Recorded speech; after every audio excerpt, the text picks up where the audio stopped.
Assalamualaikum warahmatullahi wabarakatuh. Allahumma salli ala sayyidina Muhammad kama sallaita wa sallamta ala sayyidina Ibrahim fil alamin innaka Hamidum Majid. Hadirin, kembali lagi bersama kita dengan membahas dan menjawab pertanyaan saudari kita.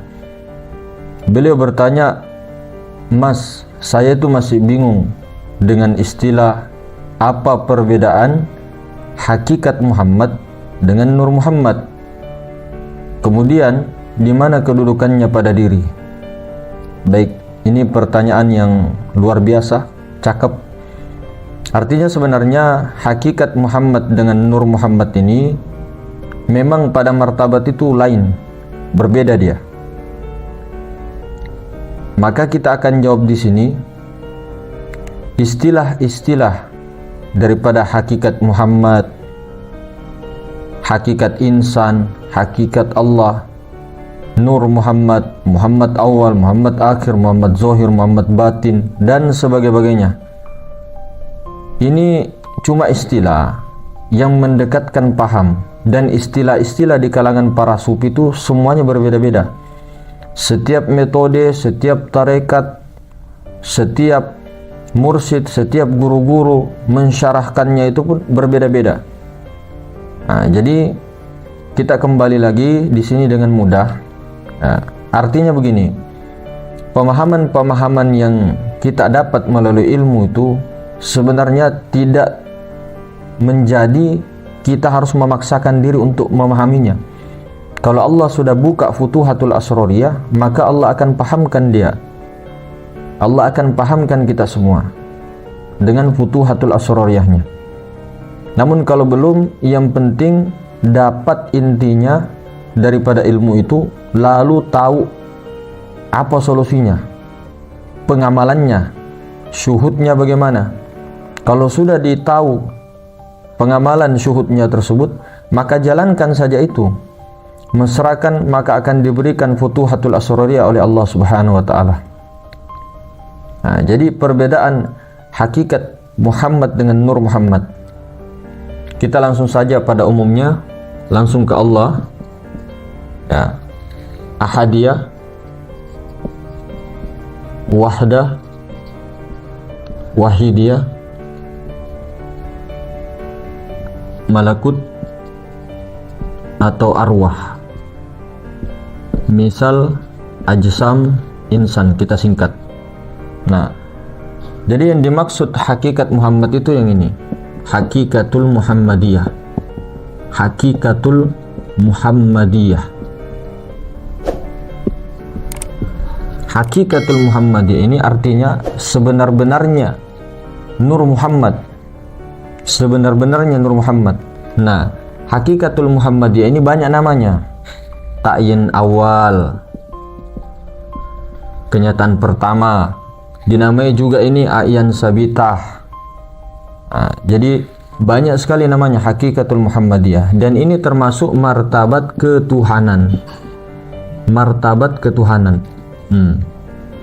Kenapa dinamakan hakikatul Muhammadiyah? Karena Allah Subhanahu wa taala zat yang laisa kamitslihi syai' menampakkan dirinya kepada kenyataan pertama yang lagi ijmal, masih ijmal, belum berbentuk dan sebagainya, masih laisa kamitslihi syai', dengan nama kekasihnya.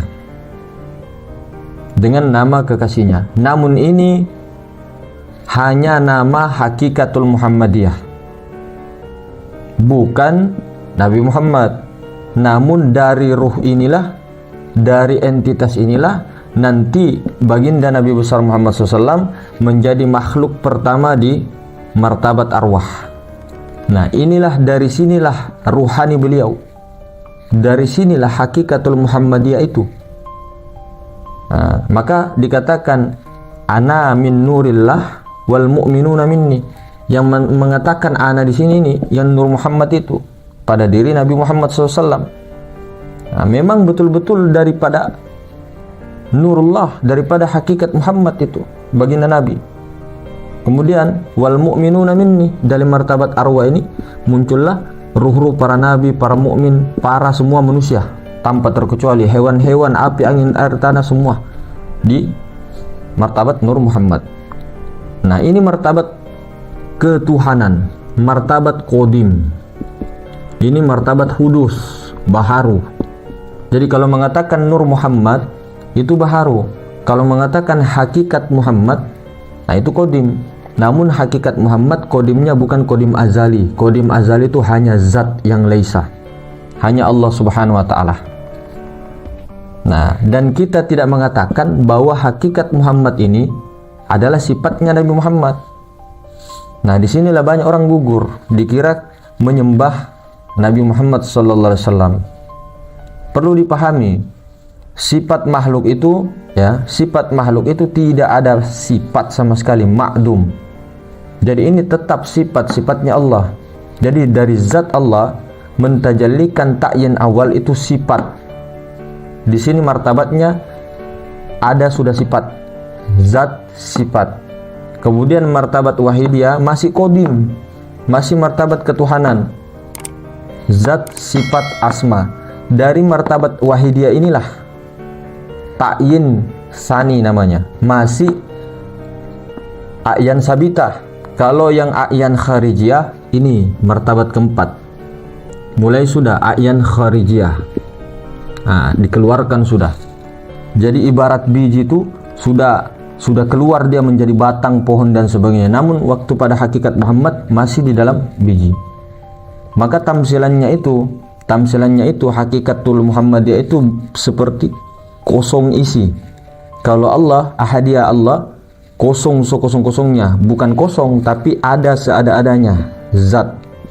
Martabat zat sifat ini zat yang disifati atau zat hayat itu kosong isi.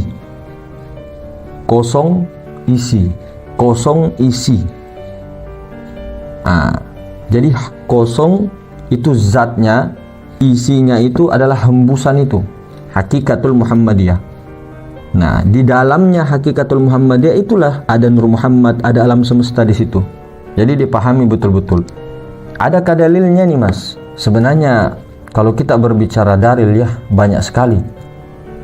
Adakah hadisnya Nabi tentang martabat 7? Ya kalau mengarah kepada martabat 7 ada. Al-Quran pun ada, dasarnya di Al-Quran tuh ada.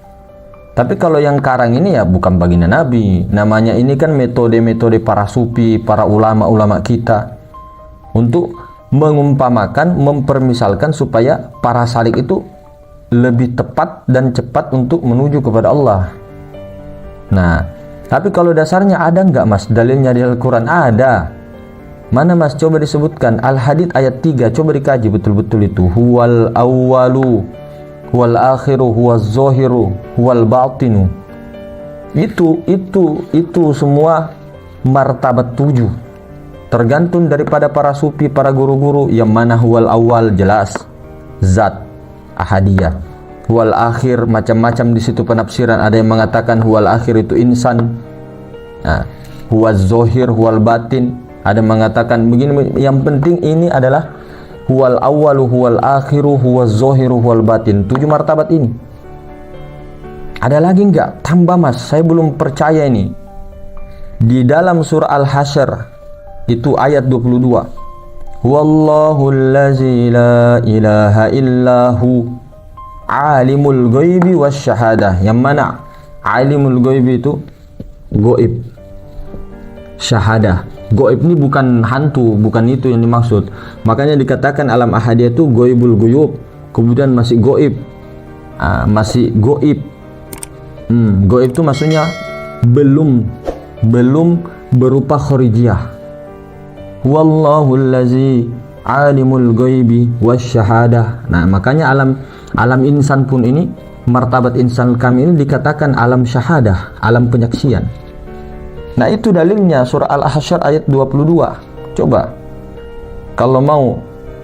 Jadi banyak sekali sebenarnya. Cuma banyak juga yang menafikan seperti yang dikeluarkan, yang disepakati ulama sufi tentang hadis itu tadi. Ana minallah wal mu'minuna minni. Banyak yang tidak sepakat, tapi para ahli sufi di dunia seperti Syekh Abdul Qadir Jilani, seperti Syekh Muhyiddin Ibnu Arabi, baca Futuhat Al-Makkiyah juz 1 itu jelas. Dan kalau kita kaji daripada Syekh Ibnu Arabi itu, Masya Allah, itu rincian-rinciannya itu tentang hadis, tentang nausorobnya beliau tidak diragukan lagi. Apalagi di dalam Futuhat Al-Makkiyah itu beliau ceritakan itu nulisnya itu di dalam Ka'bah, ditemani oleh Sayyidina Abul Abbas Baliyah bin Malkan Khidir alaihissalam. Apalagi keistimewaannya Syekh Narabi musyafahah langsung kepada baginda Nabi sallallahu alaihi wasallam. Orang-orang kayak kita mau menyalahkan beliau jauh. Ditambah lagi ulama-ulama kita memakai Syekh Abdul Rauf Singkil, Syekh Yusuf Al-Makassari, apalagi pengarang kitab At-Tuhfah Al-Mursala juga memakai juga ini martabat 7. Kemudian Syekh Daud Fatoni, kemudian di Malaysia ajar-ajar martabat 7, di Kalimantan, di Jawa. Di Jawa ini di keraton-keraton ada, Cirebon, Jawa Mataram dan sebagainya, Surakarta, Kasunanan, Kesultanan, sampai ke Imam Besari di Jawa Timur sana, yang Ronggo Arsito, sampai ke NTT NTB, sampai ke Buton Sulawesi, sampai anunya ke Makassar Bugis Bone, sampai di Sumatera, di Aceh Syekh Abdul Rauf Singkil, Syekh Samsuddin As-Sumatrani, sampai di Tanah Banjar, Martapura, sampai di mana-mana martabat 7 dipakai. Nah, dan semua rata-rata sepakat 3 martabat ketuhanan, 4 martabat hamba. Qadim, Muhaddas. Qadim, Muhaddas. Namun yang satu-satunya yang dikatakan Allah itulah alam la ta'in. Zatnya itu tetap laisa kamitslihi syai'. Maka perlu dipahami itu. Jadi yang dimaksud hakikatul Muhammadiyah ini banyak sekali namanya. Ini Nur Muhammad jelas muhaddas. Tapi kalau sebenar-benarnya ke sifat, jangan bilang muhaddas. Qadim zamani, ijmali. Qadim hakiki tetap Allah Ta'ala, dan ini tetap sifatnya Allah, tetap asmanya Allah, tetap af'alnya Allah. Nur Muhammad af'al. Wahidiyah asma, wahda sifat, ahadiyah zat sifat asma af'al itu Allah. Bukan jangan mengatakan Nur Muhammad Allah, hakikat Muhammad Allah, wahidiyah Allah, bukan. Allah tetap Allah. Makanya Allah itu tanzih dan juga tasbih. Namun tasbihnya bukan zohir. Mana dalilnya? Wa huwas samiul basir. Allah itu tasbihnya itu tasbih batin, begitu nah. Tasbih batin, samiul basir. Tasbihnya itu ini nah, kudroh, irodah, ilmu, hayat, sama, basor, kalam, itu tasbih batin. Tanzihnya laisa kamitslihi syai', wujudnya, zatnya tidak serupa dengan sesuatu. Itu dalilnya tanzih. Dalilnya tasbih ada juga. Jadi kalau menyebut dalil itu sebenarnya banyak, cuma tidak terbuka saja. Karena dalil itu bukan hanya Al-Quran dan hadis, itu juga dalil, petunjuk. Namun orang itu, Allah Ta'ala itu mengirimkan semua kitab-kitab, bahkan alam semesta ini ayat-ayat kauniyah yang tidak berhuruf tapi bisa dibaca. Qauliyah, perkataan-perkataan, ayat-ayat semua itu, firman-firman. Itu untuk apa? Tujuannya itu untuk mengenalkan Allah Ta'ala. Belajar agama untuk apa? Mengenal Allah Ta'ala. Setelah mengenal Allah Ta'ala, apa? Menjadi khalifatullah. Dalil itu penting, namanya tanda petunjuk. Tapi jangan tertahan di petunjuk jalan itu, jangan juga dibuang. Begitu. Seperti syariat dengan hakikat, hakikat dengan syariat, tidak bisa dibuang salah satu. Kalau memang pengikut Rasulullah Sallallahu Alaihi Wasallam di akhir zaman. Ini kita tidak bercerita keluar. Artinya zohir itu Thariqatul Muhammadiyah, batin itu Thariqatul Ahmadiyah. Nah itu tadi. Jadi seperti itu hadirin semuanya. Kalau mau dipahami ini semua, apa praktek yang diberikan sudah itu praktekilah. Dan siapa yang sampai kepada alam ahadiyah, cuma satu-satu hakikat Muhammad. Di mana kedudukan hakikat Muhammad, di mana kedudukan Nur Muhammad pada diri mas? Kedudukan hakikat Muhammad itu ada pada sir. Itu ada pada sir, rahasia, pada nurani. Kedudukan Nur Muhammad itu ini napas.